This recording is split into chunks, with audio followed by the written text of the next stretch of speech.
शिव को मेरा नमस्कार है, मेरे अपराध को आप क्षमा करें शिव, मेरे गर्भ को ना मारे, मेरे गर्भ का अंत ना करें। इस प्रकार शिव से विनती कर और पति से पौत्र भक्त होने का वरदान मांगकर महाराज भगवत भजन भगवत साधन करने लगती है। महाराज कुछ समय के बाद दिति जी गर्भवती हुई और फिर 10 महीने हो गए। चराचर जगत शुद्ध हो रहा है, दुखी हो रहा है कि अब दिति के गर्भ से 2 महान दैत्य प्रकट होने वाले हैं, लेकिन जन्म नहीं दी। 100 वर्षों तक दिति ने अपने बच्चों को नहीं जनी, जन्म नहीं दी। ब्रह्मा जी आए, ब्रह्मा जी ने समझाया दिति गलत करती है, अपने बच्चों को जन्म दो, अच्छा बुरा जैसा भी है, यह तो प्रारब्ध है, विधाता का विधान है, विधि के विधान में टांग नहीं अड़ाना चाहिए। ब्रह्मा जी के समझाने पर दिति जी ने अपने बच्चों को जन्म दी। देखते ही देखते, जिसकी आयु 100 वर्ष तो पहले ही हो चुकी थी, पेट में ही 100 वर्ष, देखते ही देखते विशाल काय शरीर को प्राप्त हुआ। हिरण्याक्ष बड़ा और हिरण्यकशिपु बड़ा और हिरण्याक्ष छोटा हुआ। बड़े भाई की मर्यादा के लिए, बड़े भाई की प्रतिष्ठा के लिए हिरण्याक्ष हमेशा तत्पर रहता था। खेल ही खेल में हिरण्याक्ष ने अपने बड़े भाई हिरण्यकशिपु को समस्त लोकों का अधिपति बना दिया। उसी हिरण्याक्ष का भगवान वराह ने मर्दन किया। बोले हिरण्याक्ष मर्दन भगवान की जय, वराह नारायण भगवान की जय, सुखदेव जी महाराज की जय, श्री वृंदावन बिहारी लाल की जय। महाराज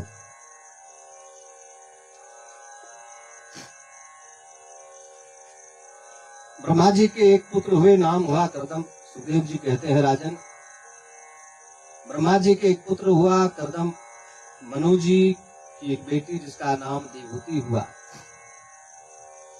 देवहूति और कर्दम जी का विवाह हुआ है। कर्दम जी ने भगवान श्री नारायण की तपस्या की थी, भगवान ने वरदान मांगने को कहा था। कर्दम जी ने कहा था कि हे प्रभु, आप मेरे पुत्र बनकर के आइए। भगवान ने वचन दिया था, मैं आपके घर पुत्र बनकर के आऊंगा, मैं आपके घर पुत्र बनकर के प्रकट लूंगा।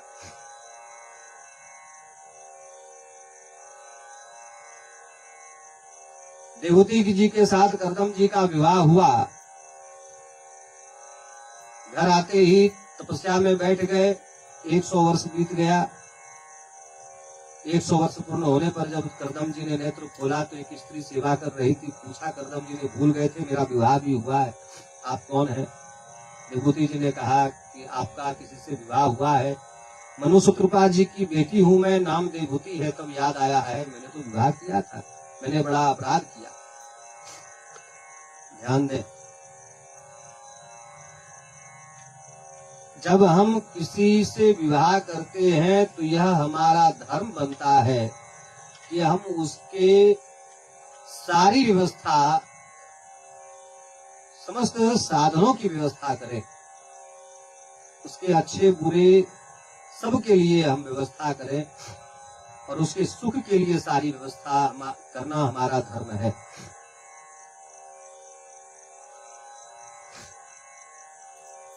पति के रहते पत्नी को दुख हो, सामर्थ्य के अनुसार पति को चाहिए कि अपने पत्नी को सब सुख दे।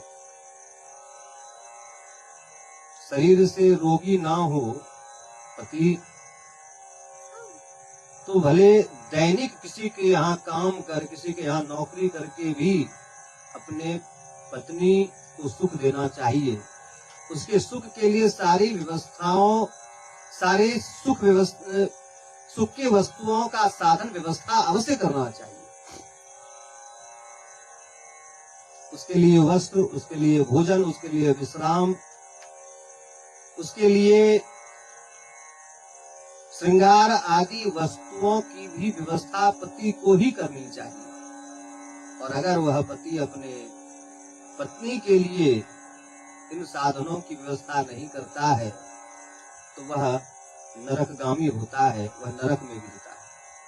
किसी भी प्रकार से पत्नी को दुखी नहीं होने देना चाहिए, यह धर्म कहता है। मनु जी ने मनुस्मृति में कहा है, जिसकी पत्नी सज धज कर रहती है, जिसकी पत्नी 16 श्रृंगार कर रहती है, जिसकी पत्नी के पास समस्त संसाधन रहते हैं, जिसकी पत्नी सुखी रहती है, उसके घर में लक्ष्मी की कभी कमी नहीं रहती।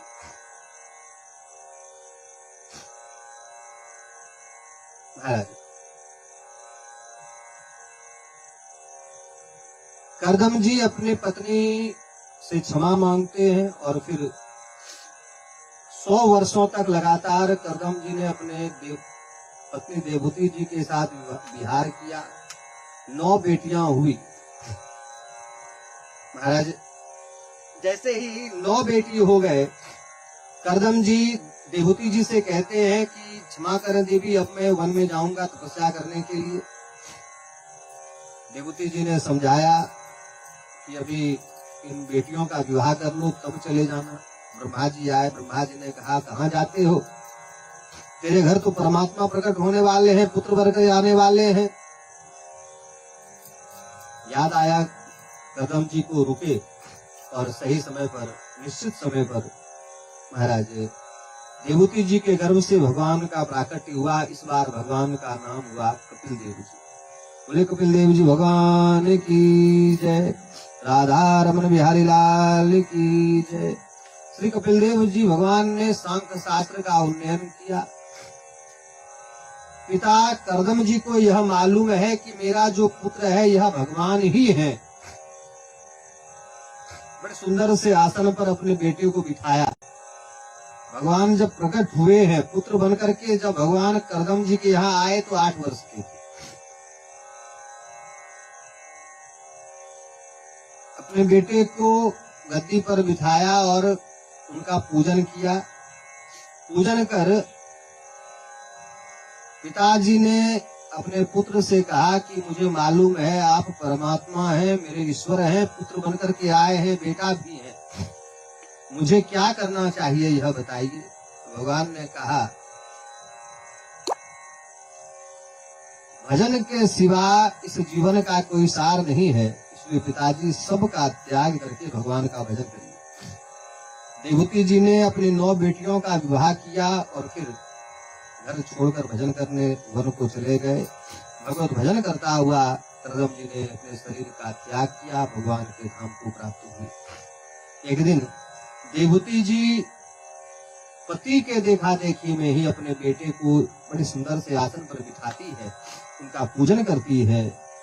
महाराज एक माँ अपने बेटे को गुरु मानकर चरणों में प्रणाम कर कहती है आप ब्रह्म हैं, मेरे घर पुत्र बन करके आए हैं, लेकिन आप मेरे गुरु हैं, आपसे प्रार्थना करती हूँ मुझे क्या करना चाहिए यह बतावें।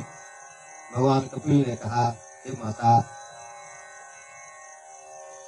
सबके लिए बस एक ही उत्तर है, भजन करो भजन करो भजन करो। कहाँ जाऊं, किधर भजन करूं? भगवान ने कहा तू जहां है, जिधर बैठी है वहीं बैठकर भगवान का भजन कर, मेरा भजन कर, तू मुझे प्राप्त हो जाओगी।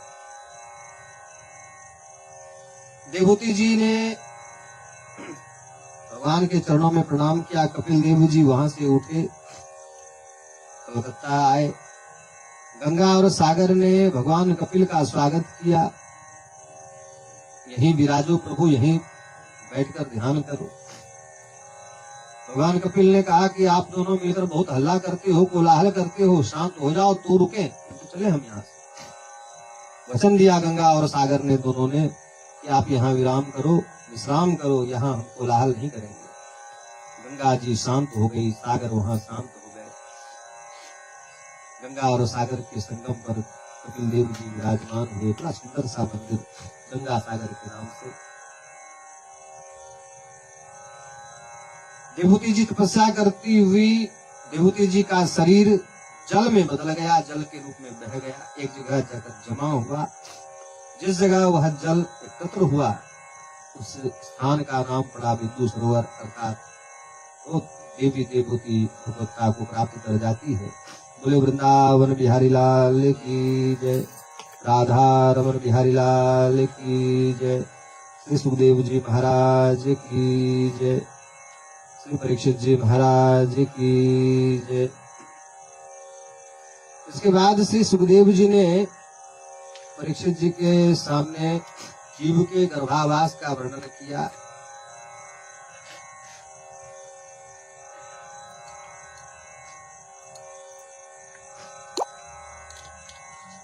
परीक्षित जी पूछते हैं, महाराज आप मनु जी की एक बेटी के विषय में कहा जिसका नाम देवहूति था। मनोस्तु शतरूपायाम तिस्रस्त कन्यास्य जगगिरे। हमने सुना है मनु 3 बेटियां हैं, आकुति, देवहूति, प्रसूति, ऋति विस्तृतः, तथा 2 बेटे थे, प्रिव्रत और उत्तानपाद। इसके वंश के विषय में हमें बताएं, बेटियों के वंश का चर्चा करें। सुखदेव जी कहते हैं, हे राजन, मनु जी की बड़ी बेटी का नाम हुआ आकुति। आकुति का विवाह प्रजापति रुचि के साथ किया गया और यह शर्त रखी गई कि आपको अगर पहले बेटा हुआ तो वह बेटा मेरा होगा, उसे हम ले लेंगे। आकुति जी और रुचि जी से जुड़वा संतान हुआ, बेटा बाप मनु जी ले लेते हैं, ससुर ले लेता है, बेटी रुचि जी के पास अर्थात आकुति जी के पास रह जाती है। दोनों का विवाह हुआ। बेटी का नाम, रुचि जी की बेटी का नाम दक्षिणा हुआ और इनसे जो बेटा हुआ उनका नाम यज्ञ हुआ। यज्ञ और दक्षिणा का विवाह हुआ है। यज्ञ नारायण भगवान की जय, श्री दक्षिणा देवी की जय। दूसरी बेटी जिसका नाम मनु जी के बेटी का नाम देवहूति हुआ। देवहूति का विवाह कर्दम जी के साथ हुआ है। देवहूति मातत्तात कर्दमयात आत्मजाम मनु। मनु जी की आत्मजा देवहूति जी का विवाह कर्दम जी के साथ हुआ। 9 बेटियां हुई और एक बेटा हुआ, नाम हुआ कपिल। बेटे से वंश नहीं बढ़ा क्योंकि कपिल जी ने विवाह नहीं किया। 9 बेटियों का विवाह कर्दम जी ने देवहूति जी ने की थी। सबसे बड़ी बेटी का नाम कला, इनका विवाह मरीचि ऋषि के साथ हुआ, जिससे कश्यप और पूर्णिमान 2 पुत्र हुए और एक बेटी हुई जिसका नाम हुआ देवकुल्या। इन्हीं देवकुल्या ने भगवान विष्णु के चरण धोए थे, जिसके कारण आकाश गंगा हुई। दूसरी बेटी हुई अनुसुईया। अनुसुईया का विवाह अत्रि ऋषि के साथ हुआ। स्वयं ब्रह्मा, विष्णु और महेश तीनों इनके यहाँ पुत्र बनकर के आए। महाराज भगवान शिव के अंश से दुर्वासा जी हुए, विष्णु के अंश से दत्तात्रेय जी हुए और ब्रह्मा जी के अंश से सोम नामक पुत्र हुआ इन्हें।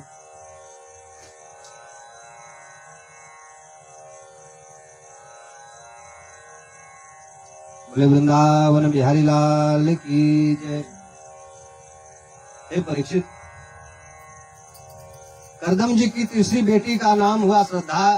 श्रद्धा का विवाह अंगिरा जी के साथ हुआ। इनके उत्था और बृहस्पति नाम के 2 पुत्र हुए। बृहस्पति जी समस्त देवताओं के गुरु हुए। चौथी बेटी नाम हुआ हविर्भू। पुलस्त ऋषि के साथ इनका विवाह हुआ, जिनसे अगस्त। इसके विश्वश्रवा की पहली पत्नी का नाम हुआ इबिला।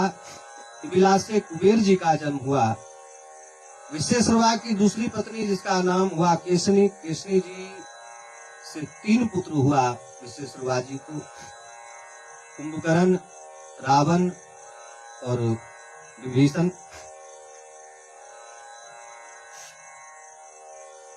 पांचवी बेटी देवहूति जी के, करदम जी के, जिसका नाम हुआ गतिमान। महाराज कुलह ऋषि के साथ इनका विवाह हुआ। इनके 3 पुत्र पैदा हुए। छठी बेटी प्रिया, इनका विवाह महाराज क्रतु जी के साथ हुआ, जिससे 60,000 बालखिल्य नाम के ऋषि पैदा हुए। हे राजन, 7वीं बेटी ऊर्जा का विवाह वशिष्ठ जी के साथ हुआ, जिससे 7 पुत्र पैदा हुए। 8वीं बेटी चित्ती का विवाह अथर्वा ऋषि के साथ हुआ है। 9वीं बेटी ख्याति का विवाह भृगु ऋषि के साथ हुआ है, जिससे धाता और विधाता नाम के 2 पुत्र हुए। बोले वृंदावन बिहारी लाल की जय। हे राजन, मनु जी की तीसरी बेटी, जिसका नाम हुआ प्रसूति, दक्ष प्रजापति जी के साथ इनका विवाह हुआ, जिनसे 16 बेटियां पैदा हुई। इनमें से बड़ी 13 बेटियों का विवाह दक्ष ने धर्म के साथ किया। आगे स्वधा का विवाह पितरों के साथ हुआ है, और सबसे छोटी सती जी का विवाह भगवान शिव के साथ हुआ। शिव जी के साथ विवाह होने के बाद किसी कारण सती जी का शरीर छूटा। सती जी ने आगे हिमालय जी के यहाँ पुनः जन्म लिए हैं। भगवान शिव के साथ पुनः विवाह हुआ है। परीक्षित जी ने सुखदेव जी से पूछा, हे गुरुवर, आप कहते हो सती जी का शरीर छूट गया, आखिर सती जी का शरीर क्यों छूटा? दक्ष प्रजापति की बेटी सती जी का शरीर आखिर छूटा कैसे, यह तो बताएं। सुखदेव जी कहते हैं, राजन, समस्त देवताओं ने एक बार दक्ष को समस्त प्रजापतियों का अध्यक्ष बनाया, प्रजापालकों के अध्यक्ष बने। जिस दिन से दक्ष प्रजापालकों के अध्यक्ष बने, तब से उनमें अभिमान हो गया। एक दिन दक्ष ने समस्त प्रजापालकों की सभा बुलाई। सब लोग वहां उपस्थित थे। प्रजापालक अर्थात देवता, समस्त देवताओं की सभा बुलाई गई। उस सभा में सभी प्रजापति, सभी देवता उपस्थित थे। ब्रह्मा जी, शिव जी भी वहां उपस्थित हैं। दक्ष प्रजापति विलंब से आए। सबने उठकर उनका सम्मान किया, लेकिन ध्यानस्थ बैठे शिव और ब्रह्मा जी नहीं उठे, आंख बंद थे, देखा ही नहीं, पता नहीं चला। दक्ष प्रजापति को बड़ा क्रोध आया। ब्रह्मा जी मेरे पिता हैं, ये ना उठे तो कोई बात नहीं, लेकिन ये तो पुत्र जैसा है, जमाई है, बेटी सती का पति है, इसे तो उठकर अभिवादन करना चाहिए। इसने मेरा अभिवादन नहीं किया। बीच सभा में दक्ष प्रजापति उठे और गालियों की बौछार करने लगे। अपने जी के कहने पर मैंने अपनी बेटी का विवाह, जो मृगनयनी है, विवाह हमने इस बंदर के साथ कर दिया। हाय हाय, हमने ये क्या कर दिया? ये हमेशा सबके साथ निवास करता है, मुंडों की माला पहनता है, चिता के भस्म साथ मैंने अपनी बेटी का विवाह कर दिया। हाय हाय, बार बार इस तरह से लोकापवाद जब करने लगे, शिव जी उठे और फिर वहां से चल पड़े।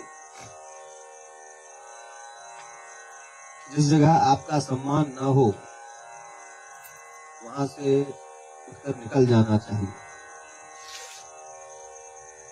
और बहस नहीं करनी चाहिए। सज्जन चुपचाप वहां से निकल जाते हैं। मूर्खों के सामने जितना ज्यादा आप बहस करेंगे, उतना ही ज्यादा आपकी बेइज्जती वहां होगी।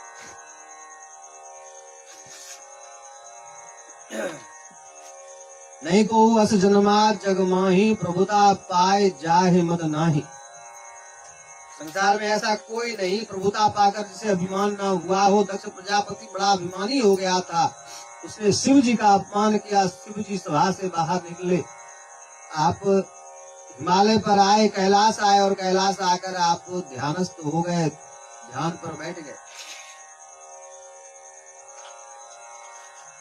दक्ष को लगा कि हमें शिव से बदला लेना चाहिए। शिव जी से बदला लेने के लिए पुनः एक यज्ञ, कनखल में यज्ञ का आयोजन किया। समस्त देवी देवताओं को बुलाया, सबके लिए भाग सुनिश्चित किया, लेकिन शिव जी को, सती जी को निमंत्रण नहीं दिया। सती जी आने जाने वाले लोगों को देखती है। किसी ने कह दिया तेरे पिता के घर यज्ञ हो रहा है, तुम नहीं जा रही हो। पिता भवन उत्सव परम, तुम कैसे यहाँ हो? अपने पिता के घर नहीं पहुंची अब तक।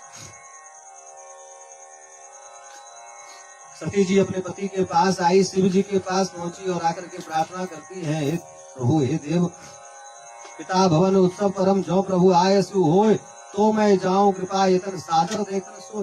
अगर आपकी आज्ञा हो, मेरे पिताजी के घर में बड़ा सुंदर उत्सव हो रहा है, सभी बहनें आ रही हैं, सभी लोग अपने पहुंचेंगे, मैं ना जाऊं, सभी लोगों से मिलना हो जाएगा। बरसों बरस बीत गए, किसी से मिले नहीं। इसलिए अगर आपकी आज्ञा हो, आपका अनुशासन हो, तो जाकर उनसे मिले।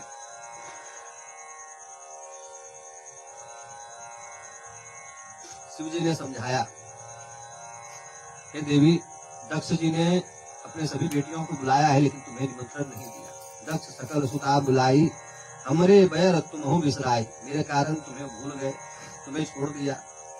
जो बिन बोले जाए भवानी, अब बिना बुलाए अगर जाओगी देवी, रहे नसील, सम्मान नहीं मिलेगा, अपमानित हो जाओगी। हो सकता है कुछ और गंदा, कुछ गड़बड़ हो जाए।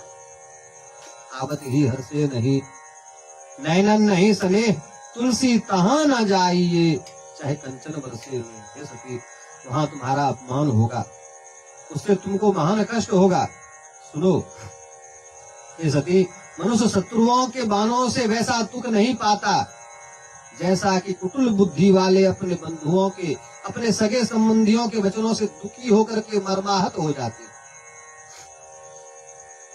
दिन रात उन बातों को याद करके दुखी होते रहते हैं, संतप्त रहते हैं। इसलिए हे देवी, बिना बुलाए तुम्हें नहीं जाना चाहिए। यद्यपि मित्र प्रभु पितु गुरु गेहा, मित्र के घर, पिता के घर, गुरु के घर बिना बुलाए जाना चाहिए। लेकिन अगर द्वेष हो, कोई मनमुटाव हो, तो बिना बुलाए नहीं जाना चाहिए देवी। कहीं देखा शिव बार बहु, रहे न दक्ष कुमार। बार बार समझाया शिव जी ने, लेकिन दक्ष कुमारी सती जी नहीं मानी। आप जाने को जिद करती हैं। भगवान शिव ने अपने गणों को आज्ञा दिया, जाओ उनके साथ। दक्ष ने कोई सम्मान नहीं किया सती जी का। दक्ष न कछु पूछी कुशलाता, कुछ भी नहीं पूछा। भागवत जी में वर्णन है महाराज, मानस जी में तो यह बताया गया कि माँ नजर बचाकर मिलती है, बहनें ताना देती हैं, लेकिन यहाँ भागवत जी के अनुसार माँ भी नहीं मिली। बाप के डर से, पति के डर से किससे मिले, कैसे मिले? फिर भी अपने आप को मजबूत कर सती जी उस यज्ञ में घूमती फिरती हैं। यज्ञशाला में गई, समस्त देवी देवताओं का आसन देखा, शिव जी के आसन नहीं देखी, बड़ा गुस्सा आया। सबका सम्मान, लेकिन मेरे पति का सम्मान नहीं है।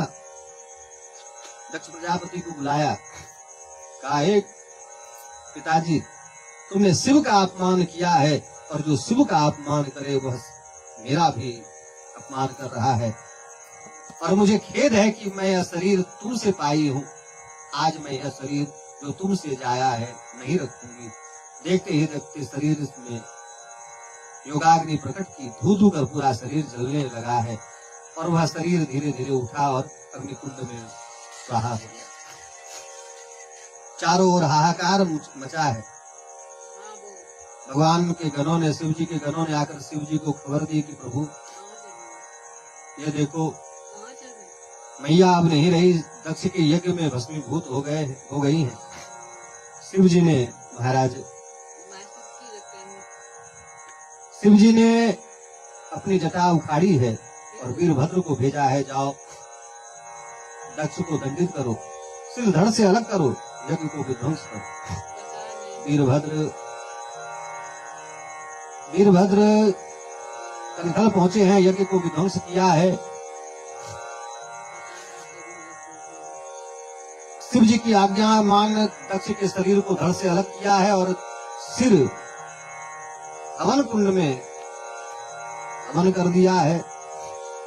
चारों ओर हाहाकार बचा। समस्त देवी देवता विष्णु जी के पास गए। विष्णु जी समस्त देवी देवताओं को लेकर शिव जी के पास आए, शिव जी को मनाया, शिव जी मान गए।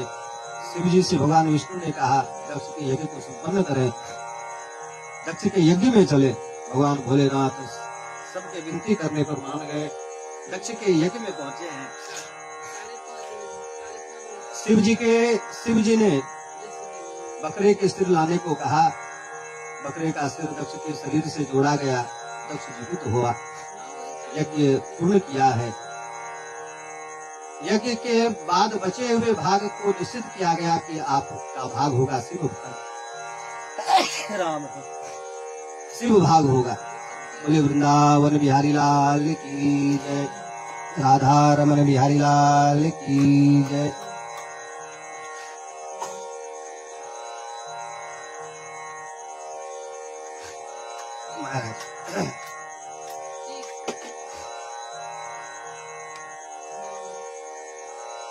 सती जी पुनः हिमालय जी के यहाँ पार्वती जी के रूप में प्रकट हुई। पार्वती जी और शिव जी का विवाह हुआ। गणेश और कार्तिकेय जी पुत्र हुए। बोले वृंदावन बिहारी लाल की जय, श्री राधा रमन बिहारी लाल की जय।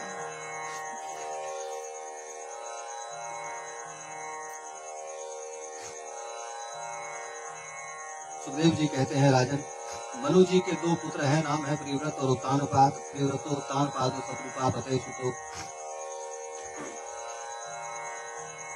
सबसे बड़े बेटे का नाम, दोनों बेटों में बड़े उत्तानपाद जी हैं। उत्तानपाद जी की दो पत्नियां हैं, सुनीति और सुरुचि। सुनीति से पुत्र हुआ, नाम हुआ ध्रुव। सुरुचि से पुत्र हुआ, नाम हुआ उत्तम। उत्तानपाद जी सुरुचि से बड़ा प्रेम करते हैं, सुनीति से प्रेम नहीं करते। सुनीति जी महल से बाहर एक कुटिया में निवास करती है अपने पुत्र के साथ।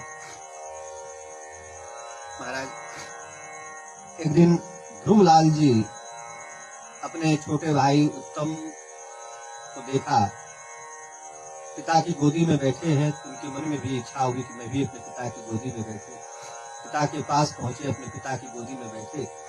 छोटी माँ सुरुचि वही थी। सुरुचि ने ध्रुव जी को उठाकर गोद से पटक दिया।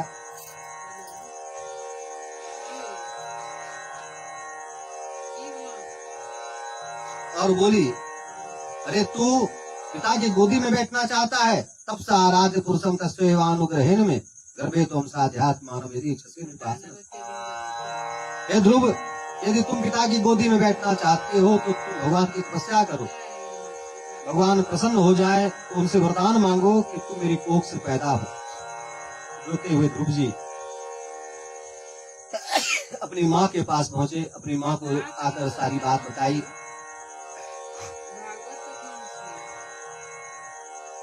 अपने माँ से, सुनीति जी से आकर सारी बात बताई।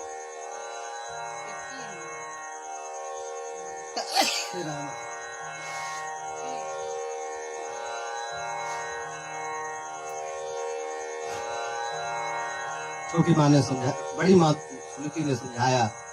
ध्रुव जी की माँ ने समझाया, बेटा हमारी छोटी माँ सत्य कहती है, तुम्हें तप करना चाहिए, तुम्हें तपस्या करना चाहिए।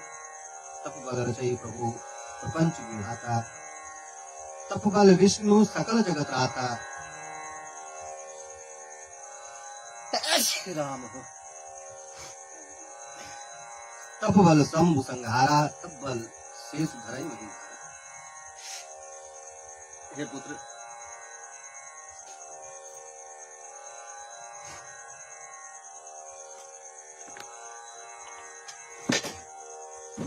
बोले वृंदावन बिहारी लाल की जय, राधा रमन बिहारी लाल की जय, श्री सुखदेव जी महाराज की जय।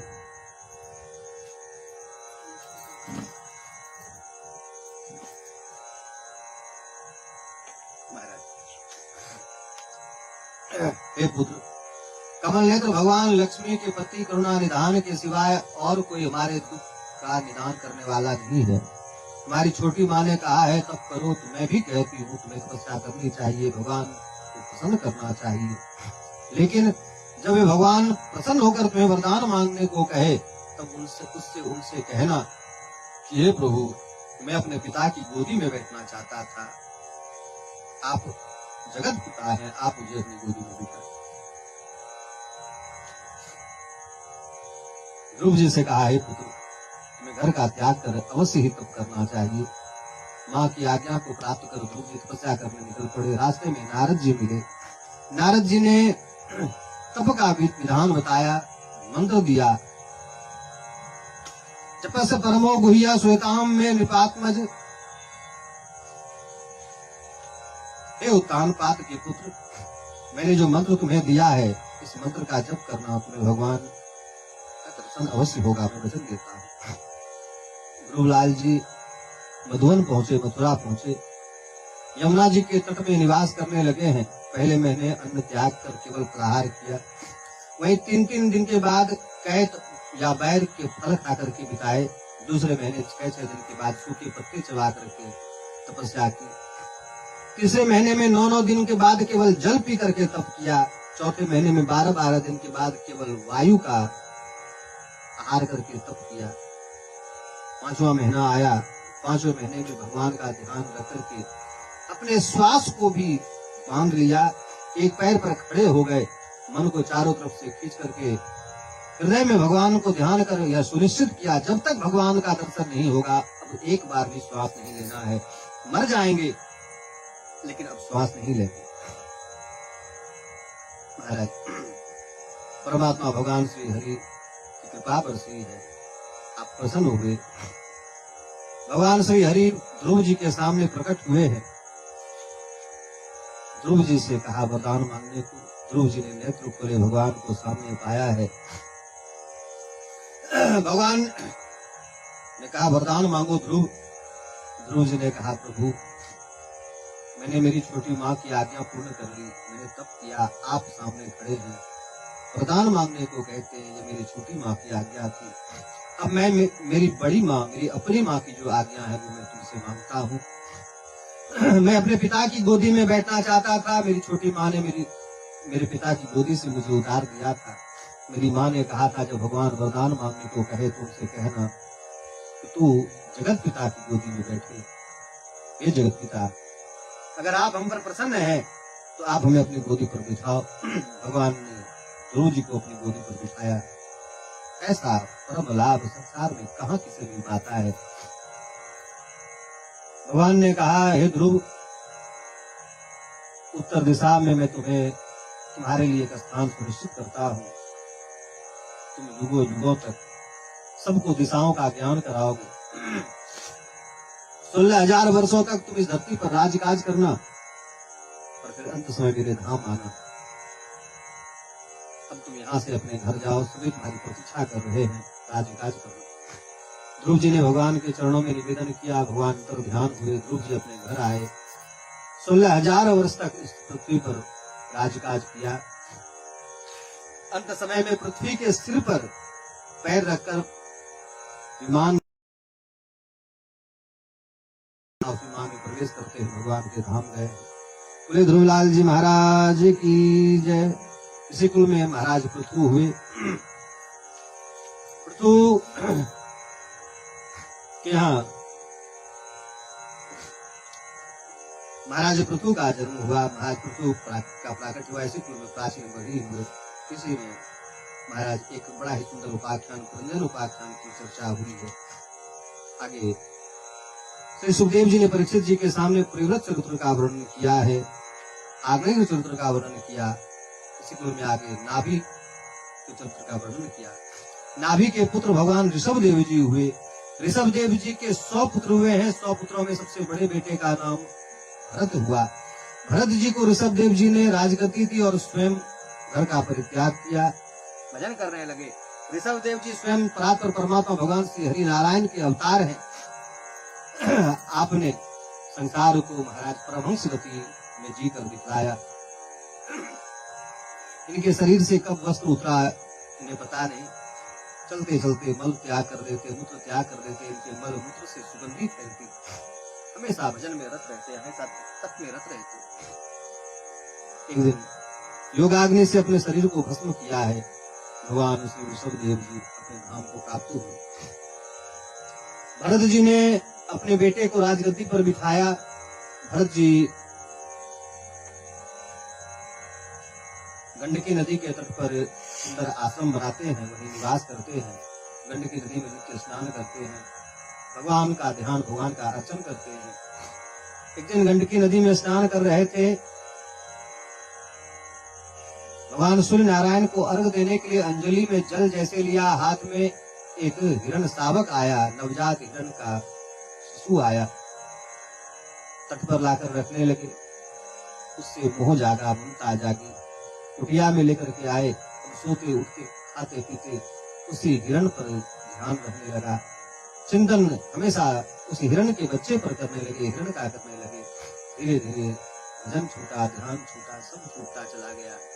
मोह ममता सब छुटा देती है, सब अभ्यास भुला देती है। अंत समय आया भरत जी का। मरते मरते, चूंकि अब अभ्यास हिरण का हो गया था, मरते मरते याद हिरण की आई। मेरे मर जाने के बाद वन के पशु मेरे इस पाले हुए हिरण का वध न कर दे। हिरण का चिंतन करता हुआ शरीर का त्याग किया, तो अगला जन्म हिरण का मिला। इस बार इन्हें सब याद है। हिरण शरीर का त्याग किया। कानकुज ब्राह्मण के यहाँ आपका प्राकट्य हुआ। बाप ने पढ़ाना लिखाना चाहा, लेकिन इस बार संकल्प कर लिया इसे। इस बार इन्हें याद है कि पिछली बार की गलती के कारण मुझे जन्म लेना पड़ा है, अब मैं इस बार ऐसा नहीं करूंगा। पिताजी हार गए, पढ़ाते पढ़ाते हारे हो। पिता पढ़ाई, पिताजी मर गए, माँ मर गई। 2 भाई थे, एक बहन थी, बहन का विवाह हुआ, बहन ससुराल चली गई। दोनों भाइयों का विवाह हुआ, भौजाई आई। भौजाइयों ने कष्ट देना प्रारंभ किया, घर से बाहर निकाल दिया। घर से बाहर निकले, डकैतों ने पकड़ लिया। डकैत काली माँ को बलि देने के लिए पशु रखे थे, पशु भाग गए थे। ये कि बलि पशु के लिए खोज रहे थे, बलि पशु ढूंढ रहे थे। ये भरत जी मिले। भरत जी को काली के सामने बलि देने को तैयार हुए। माता काली का प्रकट हुई, रक्षा की है। भरत, तो विरोध क्यों नहीं करते हो? बोले माता, होना तो वही है जो प्रारब्ध में है, तो मैं क्यों यत्न करूं, मैं क्यों प्रतिकार करूं? तो सामने खड़ी है, माँ है। मुझे मालूम है अगर मेरा अंत है तो कोई मुझे बचा नहीं सकता, और अगर मुझे बचना है तो कोई मुझे मार नहीं सकता। महाराज वहां से आगे निकले। एक राजा सौभरी देश का, जिसका नाम रहुगन है, वह अपने कहारों के साथ पालकी पर बैठकर कपिल देव जी भगवान के दर्शन करने कलकत्ता जा रहा था। राजा रहुगन का एक कहार बीमार पड़ गया। कहारों ने कहार ढूंढना प्रारंभ किया। भरत जी मिले, इनका नाम अब तक जड़ भरत पड़ गया है। जड़ भरत जी को पकड़ लाए, पालकी में लगाया। जीव जंतुओं से बचाने के लिए कहीं पैरों तले कुचल ना जाए जीव जंतु, उछल जाते, कूद जाते। पालकी हिलती डुलती, एक बार तो पालकी नीचे धड़ाम से गिर गई। राजा रहुगन बाहर नीचे उतरे, पालकी से बाहर आए और जड़भरत जी से बड़ा बुरा भला कहा। जड़भरत जी ने बड़ा सुंदर उपदेश दिया, और उपदेश का यह प्रतिफल हुआ कि राजा रहुगन उसी जगह बैठ गया। बैठकर भगवान कपिल का ध्यान करने लगा। भगवान कपिल देव जी वहां आए, और फिर राजा रहुगन भगवान कपिल में प्रवेश कर जाते हैं।